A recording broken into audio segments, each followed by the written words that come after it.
अस्सलाम वालेकुम एवरीवन, क्या हाल है आप सबके। होप आप सब बिल्कुल ठीक होंगे, बिल्कुल खैरियत से होंगे। अल्हम्दुलिल्लाह मैं भी बिल्कुल ठीक हूँ। Welcome back to my channel. आज मैं आपके साथ अपना एक और व्लॉग शेयर करने जा रही हूँ। आई होप कि आपको पसंद आएगा। दोस्तों आज की जो सुबह है, मैंने बच्चों के उठने से पहले ही झाड़ू देना शुरू कर दिया कि बच्चों के उठने से पहले ही मेरे कुछ ऐसे काम हैं जो मैं ख़त्म कर लूँ, क्योंकि जब वो उठ जाते हैं तो फिर उनको तैयार करना, नहलाना, चेंज कराना और वो सारे मामला जो हैं वो शुरू हो जाते हैं। तो क्योंकि अभी तक मैं अपनी जॉब पे नहीं जा रही, मेरी अभी तक जॉब स्टार्ट नहीं हुई, 1-2 दिन ही रह गए हैं जॉब स्टार्ट होने में। तो जब तक कि मैं घर हूँ तो मेरी कुछ ऐसी ही रूटीन है। मैं सुबह झाड़ू देती हूँ, किचन वगैरह साफ़ कर लेती हूँ और उसके बाद फिर मैं नाश्ता वगैरह बनाती हूँ और फिर उसके बाद मैं बाकी की चीज़ें शुरू कर दी हूँ। तब तक बच्चे भी उठ जाते हैं और फिर ये होता है कि बच्चों को टाइम दे दिया जाता है। अगर मैं बच्चों के साथ लग जाऊँ तो फिर काफ़ी सारे काम जो हैं वो पेंडिंग चले जाते हैं।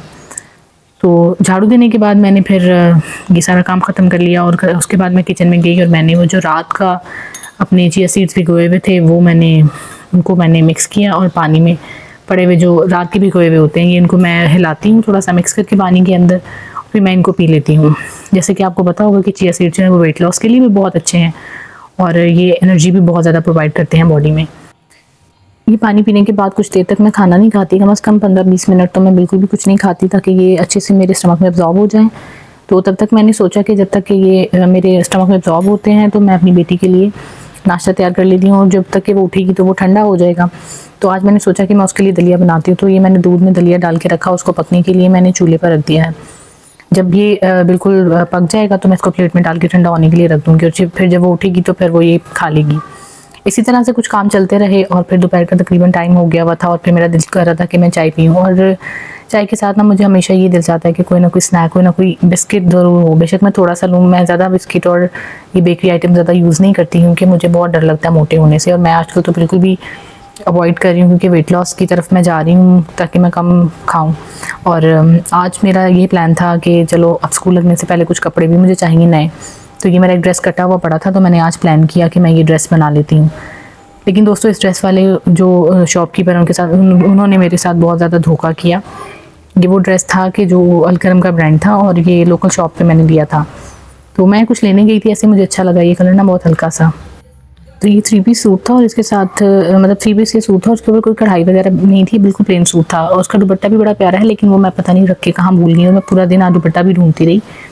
मैंने उसके साइड्स पे जो है वो कोई पीको वगैरह करवानी थी या सिलाई लगानी थी, तो मैं सोची थी वो मुझे मिले और मैं उसको लगा लूँ और वो मुझे मिला ही नहीं। तो उसने इतना महंगा मुझे सूट दिया, लेकिन जब इस सूट को मैंने श्रिंक किया और सीने के लिए मैंने उसको सोचा तो मैंने इसको भिगोया और भिगोने के बाद मैंने देखा तो वो तो बिल्कुल इतना छोटा सा निकल आया कि जैसे बिल्कुल वो छोटे से किसी बच्चे का ड्रेस है और शलवार का भर भी इतना कम।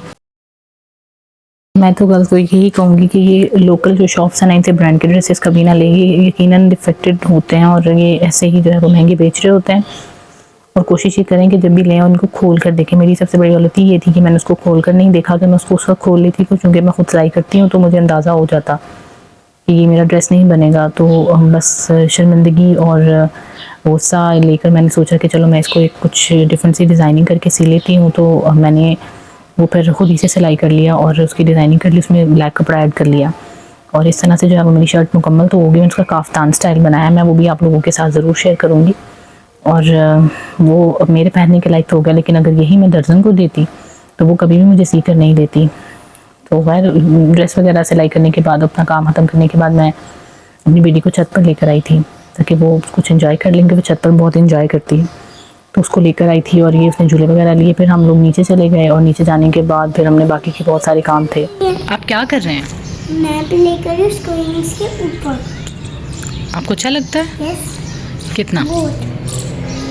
लेकिन ये थोड़ी स्विंग्स फास्ट नहीं होती जब मैं स्ट्रेट और फोल्डिंग करती। मैं पीछे नहीं हो सकती जब स्विंग्स चलती हैं। प्लीज इसको स्टॉप करिए। स्विंग को? यस, वरना मैं गिर ना जाऊँ। दोस्तों मेरी 2 बेटियां हैं। एक मेरी बेटी अभी 3 महीने की है और ये मेरी माशाल्लाह से 3.5 साल की बेटी है और इसको जो है वो मैं अभी कुछ देर में स्कूल में एडमिशन करवाने वाली हूँ। वैसे तो मैंने सोचा था कि इसको मैंने इतनी जल्दी स्कूल में एडमिशन नहीं करवाना, लेकिन छोटी बेटी के आने के बाद से ना इसकी आदतें बहुत सारी बिगड़ती जा रही हैं और ये चिड़चिड़ी होती जा रही है और बहुत ज़्यादा तंग करने लग गई है, ज़िद करने लग गई है। जो काम वो करती है उसके साथ करती हूँ तो ये कहती है मैं मुझे भी ये करें। तो मुझे लगता है कि ये जेलसी फैक्टर जो बच्चों के अंदर दूसरे बच्चे के बाद आ जाता है, उसके अंदर भी यही चीज़ आ चुकी है। और मैं चाहती हूँ कि अब ये जल्दी से नए सेशन में स्कूल जाने लग जाए ताकि ये अपने स्कूल में अपने फ्रेंड्स के साथ अपनी चीज़ों के साथ बिज़ी हो जाए और ये जो ऑल टाइम कार्टून्स की ज़िद करती है वो भी ना करे, और जो बाकी की ज़िद्दें ये करती है, चीखती है, चिल्लाती है, वो भी ना करे। तो दोस्तों इंशाल्लाह आपसे मुलाकात होगी अगले व्लॉग में। उम्मीद करती हूँ कि आपको मेरा ये व्लॉग बहुत पसंद आया होगा और मेरी वीडियो को ज़रूर लाइक कीजिएगा, मेरे चैनल को सब्सक्राइब करना ना भूलिएगा। अल्लाह हाफ़िज़।